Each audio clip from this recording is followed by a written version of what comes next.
Aujourd'hui ça va être une vidéo 100% chuchotement. 100% chuchotement. Très très très très très très proche du micro. Bien que de l'image je sois assez loin de toi. C'est assez troublant. Alors pourquoi je suis dans ce décor? Et pourquoi suis-je si terrifié? Début 2020, je t'ai posté une vidéo avec les objectifs 2020 en essayant de te faire positionner sur tes objectifs de l'année.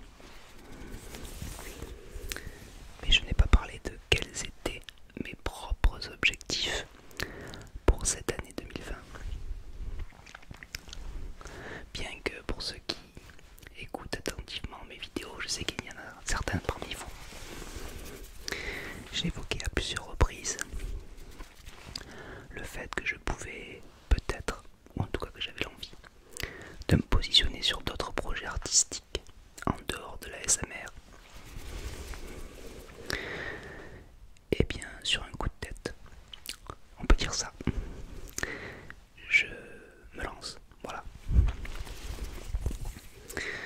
Ça fait très longtemps que je m'étais mis en tête d'écrire un spectacle, un one-man show, plutôt type stand-up, même si je compte aussi inclure des sketchs. Mais là j'ai décidé d'y mettre un petit coup d'accélération.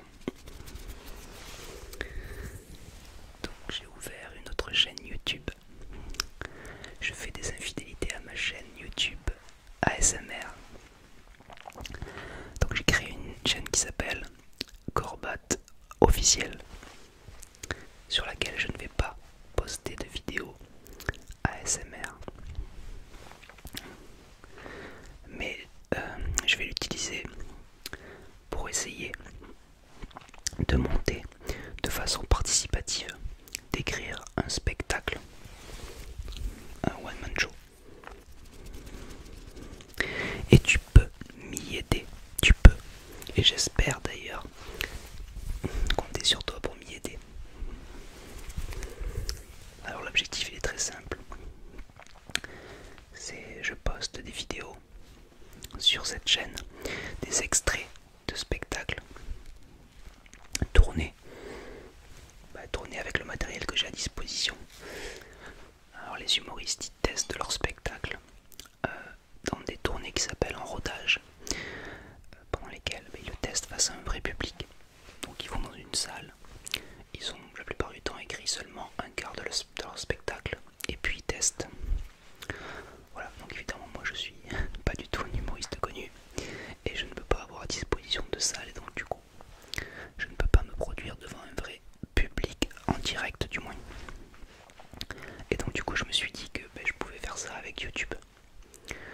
Donc l'objectif c'est que je poste des extraits de spectacles et que toi tu puisses me donner ton avis si ça t'intéresse, bien sûr. Me donner ton avis pour me dire si tu as aimé, si tu n'as pas aimé, ce que tu as aimé, ce qui t'a fait rire et ce qui ne t'a pas fait rire. Et également en me proposant pourquoi pas des thèmes à travailler, parce que je n'ai pas du tout fini d'écrire le spectacle.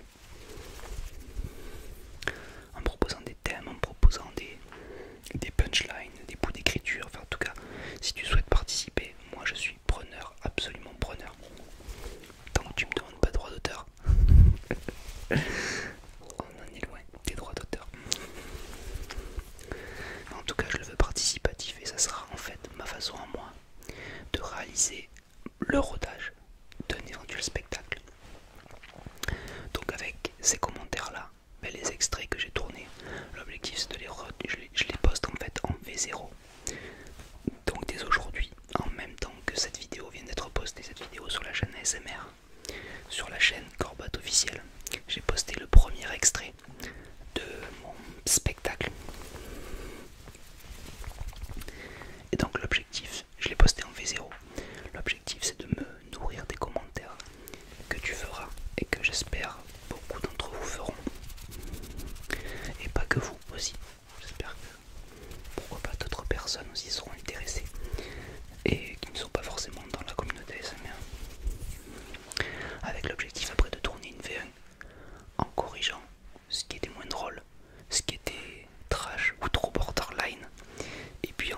nourrissant aussi avec les propositions que vous aurez pu me faire.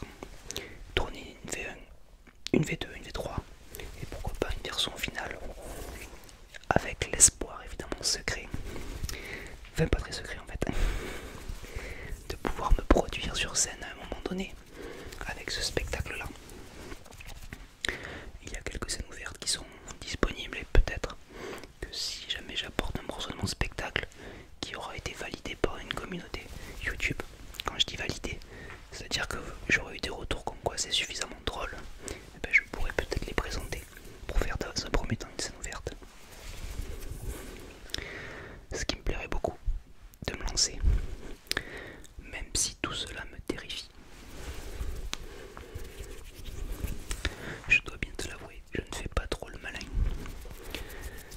Savoir que cette vidéo là est disponible auprès de tout le monde et que tout le monde peut la voir, y compris toi, ça me terrifie. Parce que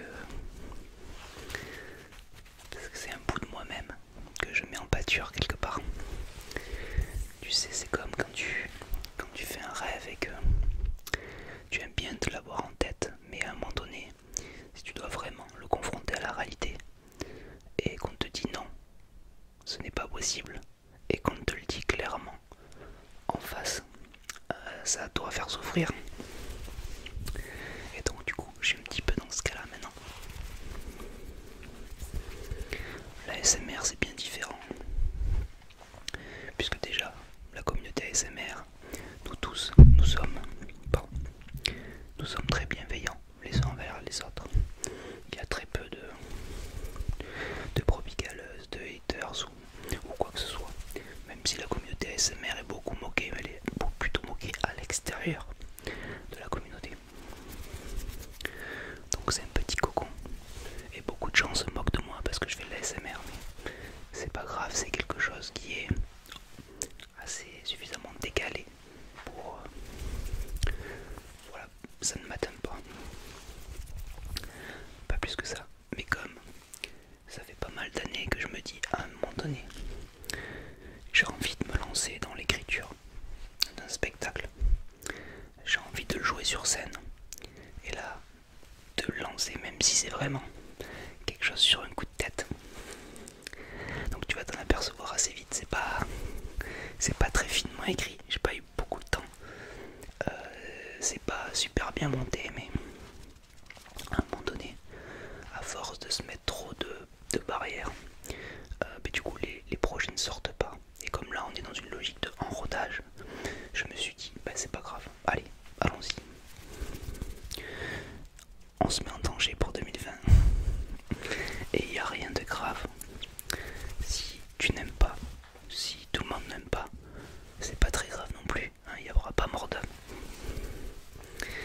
Il y a des chances que tout le monde n'aime pas. Le personnage de Gorbat dans le spectacle, c'est quelqu'un de très très différent de la personne que je suis et de la personne donc du coup qui est face à toi aujourd'hui en train de faire cette vidéo ASMR.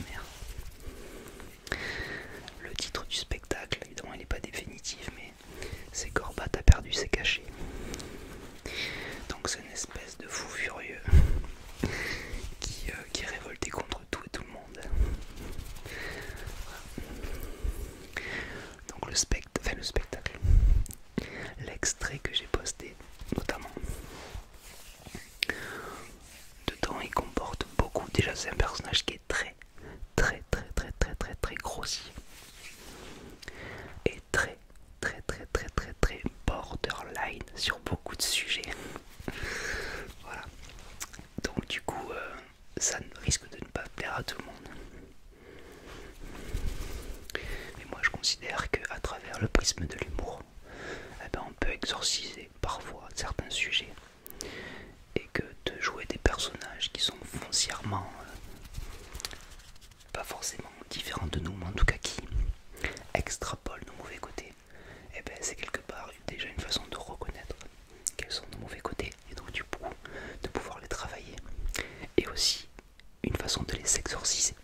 Voilà, donc là je mets en pâture quelque part le condensé de tout négatif, de tout le mal, de tout mon côté bof, de tout mon côté énervé constamment à l'intérieur de ce personnage quelque part peut-être. Je commence à faire la psychanalyse du personnage, c'est pas bon signe ça. Pour ceux qui suivent aussi mes vidéos, tu retrouveras mon acolyte Patrick, qui est très présent dans l'extrait que j'ai posté ce soir. Alors je savais pas trop comment faire. Est-ce que je devais poster des extraits, des petits, enfin je sais pas. Donc là j'ai posté ce que j'avais. Parce que comme je te l'ai dit, c'était sur un coup de tête. Donc j'ai pas écrit le spectacle complet.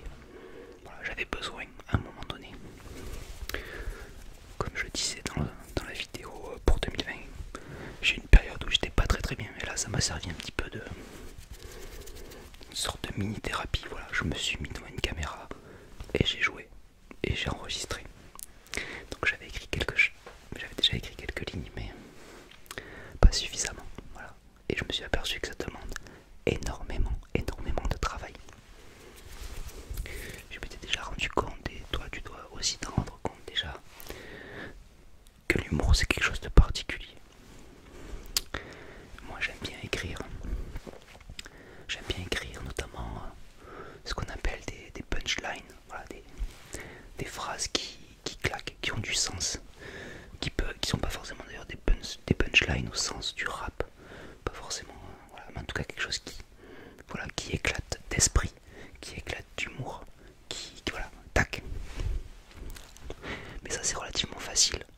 Quelqu'un qui passe du temps à bien écrire, qui réfléchit, à partir du moment où il a passé du temps et qu'il est relativement habile pour ça, on va se rendre compte que c'est bien et on va l'apprécier. L'humour c'est différent. Bien qu'il y ait deux types d'humour. Il y a l'humour qui fait sourire.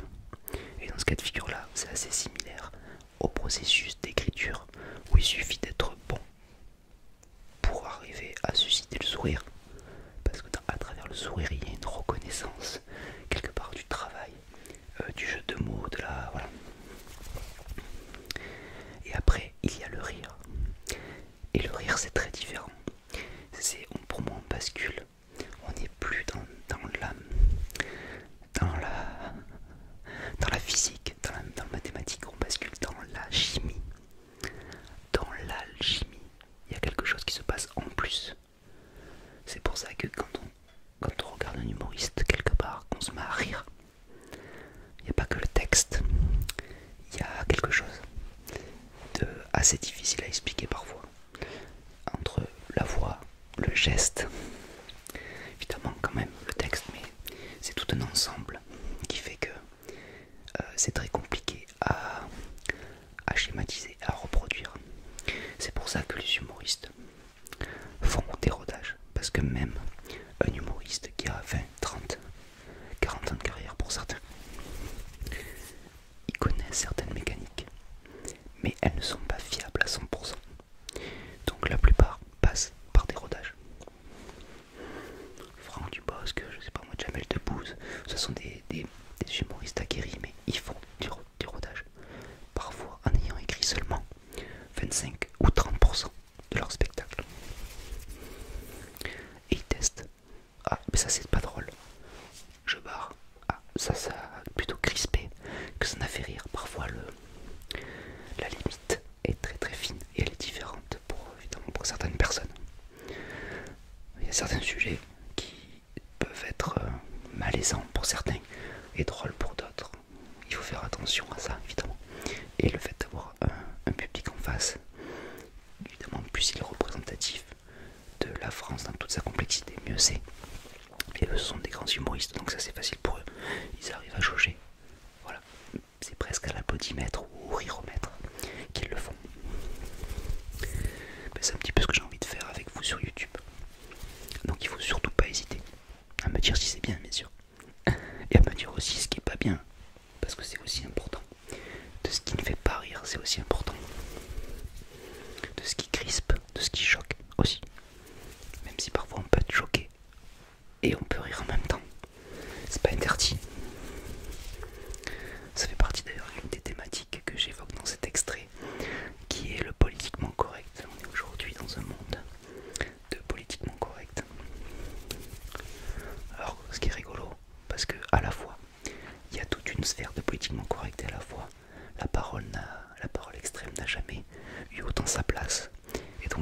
a cet entre-deux-mondes. Enfin, on a en tout cas cette confrontation entre les deux mondes. Et ceux qui n'ont pas envie d'être enfermés dans le politiquement correct, mais qui ne sont pas des extrémistes comme moi, eh ben, on bouillonne et on n'est pas forcément très à l'aise dans le monde d'aujourd'hui et dans notre façon, enfin l'envie que l'on a de s'exprimer. Alors voilà, le personnage de Corbat est très borderline et il va très très loin. Et tu me diras ce que t'en penses, si ça t'a fait rire ou pas. J'espère en tout cas que tu me diras ce que t'en penses. Je compte sur toi, j'ai besoin de toi. Mais n'hésite pas à être dur s'il le faut. J'ai besoin d'un retour de toute façon. Et je le prendrai pas mal parce que c'est ce dont j'ai besoin, d'avoir un retour. Alors j'ai posté un premier extrait. Comme je l'ai dit, j'essaierai de le faire s'améliorer. Et je vais aussi poster, je pense, 2 ou 3 teasers de la suite.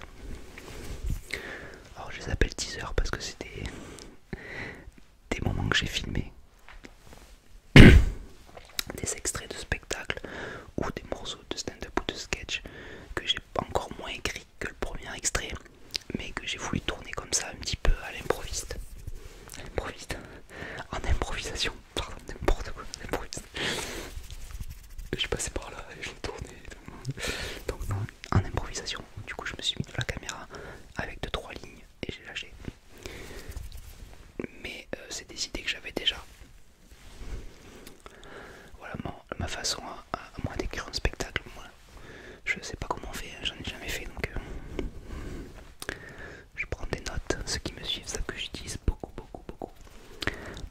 OneNote par exemple pour mes vidéos ASMR et c'est aussi le cas pour la production que je fais dans l'écriture et donc aussi pour ce spectacle. Je note des thèmes et après je note des idées directrices et après quand j'ai le temps je les détaille. En fait je l'avais jamais vraiment fait. Le seul truc que je fais c'est je fais des enregistrements audio parce que je suis quelqu'un qui a beaucoup d'idées créatives mais comment dire, de façon très désordonnée, que ça soit dans la façon dont ça me vient et surtout le moment où ça me vient. Ça peut me venir n'importe quand et n'importe où. C'est assez pénible d'ailleurs. Donc ben voilà, j'enregistre parfois juste avant d'aller au lit ou au moment où mon cerveau est en train de se débrancher. Hop, j'ai une idée. Et le problème c'est que j'ai très peu de mémoire et que je sais que je perds beaucoup d'idées. Donc maintenant j'essaie de plus en perdre. Hop, je les note directement sur mon OneNote. Voilà, en pleine nuit, tac tac, je note. Dans la voiture, je prends l'enregistrement vocal et je parle. Et j'en ai beaucoup. Ça part dans tous les sens. C'est pas très facile à traiter derrière. Et donc j'ai voulu le faire à un moment donné. Et ça m'a pris beaucoup de temps et j'arrivais pas trop. Et donc j'ai dit allez c'est bon. Vas-y maintenant, lance-toi. Donc soin du genre.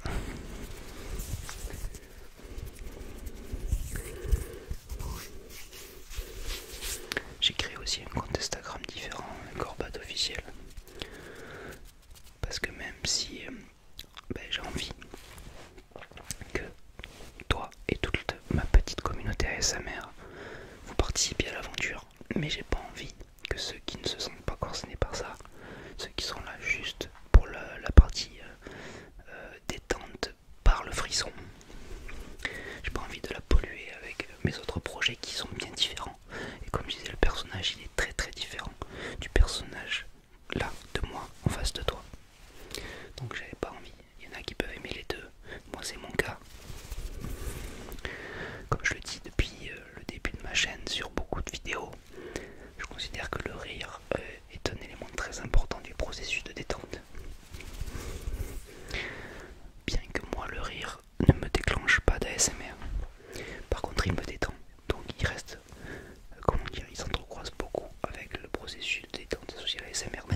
en scène, toujours moi face caméra. Je dois être quelqu'un d'égocentrique, c'est tout. Voilà, c'est pas possible.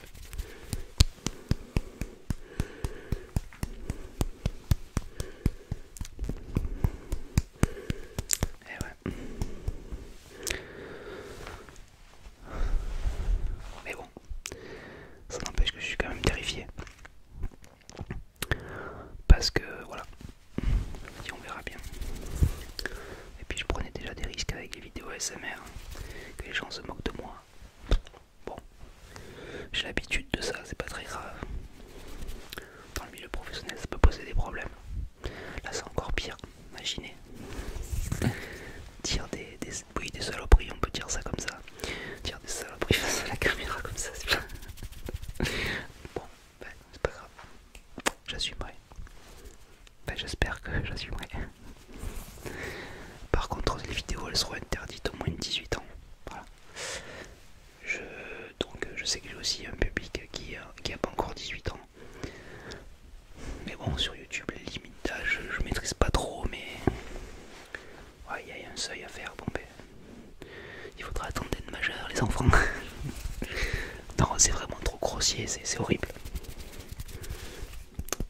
Je suis pas très fier de tout ce que j'ai fait. Je sais pas si j'assume totalement en fait. C'est pas grave, je pourrais toujours supprimer la vidéo. Va vite la voir parce que risque de pas durer longtemps. Ah, puis je mettrai toujours peut-être les petits extraits. Ah, ça peut être une bonne idée ça. Je crois qu'on peut le faire ça. Je vais mettre un extrait temporaire. Que 3 jours, 4 jours, après 8. Mais non, il s'est rien passé. Moi, c'est pas moi. J'ai jamais rien fait sur YouTube. Je devrais faire pareil avec mes vidéos ASMR. Je devrais les poster que sur Instagram. On peut pas, je crois, c'est trop long. C'est le vieux con qui parle.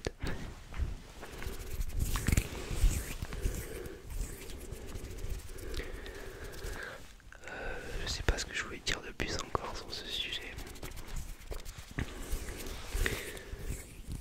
Oui, bon, je suis désolé, je crois que je martyrise beaucoup Patrick.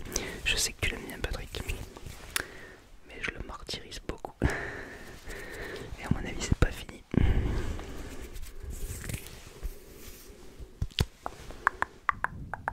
Patrick.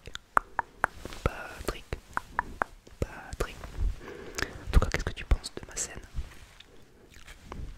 Pas mal, hein? Imagine-moi, là je suis en train de te dire ça, en train de faire le beau, mais j'ai un fond vert. Un fond vert mal éclairé derrière moi, donc je sais pas du tout ce que ça va donner. J'espère que c'est beau. J'espère qu'il y a des lumières. Et qu'on a vraiment l'impression d'être, que je sois sur scène. Ou en tout cas, voilà, vite fait quoi. Ça donne un petit peu l'impression.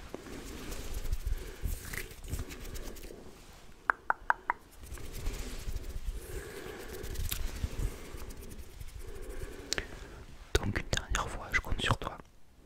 S'il te plaît, viens, surtout participe. Et j'aimerais bien que ça soit un projet participatif. C'est que j'en ai essayé plein, d'en lancer plein sur ma chaîne. Bon, avec plus ou moins de succès. Plus ou moins de pas succès en fait, mais bon, j'ai vraiment envie de ça. D'être sur quelque chose de participatif. Voilà. Dire, de corriger, de traiter des thèmes aussi. Là par exemple. Donc oui, je vais parler des thèmes. Donc dans le premier extrait, donc il y a une sorte d'intro un petit peu ridicule, tu verras. Et après, je voulais un petit peu travailler le fait que je sois en entre deux âges, justement, je l'évoque souvent dans mes vidéos, que 35 ans, c'est voilà, on ne se voit pas vieux, mais en fait on se rend compte de temps en temps qu'on l'est un petit peu quand même. Et donc ça, tu verras, j'ai pas encore eu le temps de beaucoup l'écrire, mais ça fait partie d'un des premiers thèmes. Après, il y a le thème que j'ai déjà dit, il y a le thème du politiquement correct. Et après, je parle un petit peu du ce que j'ai défini comme le Copy Comic Advisor. Je sais pas si t'as suivi, mais bon, il y a un compte, je crois que c'est venu de YouTube d'ailleurs, un YouTuber masqué qui a montré beaucoup de parallèles entre certains humoristes français et certains sketchs américains. Et donc du coup qui a mis en avant que certains humoristes avaient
0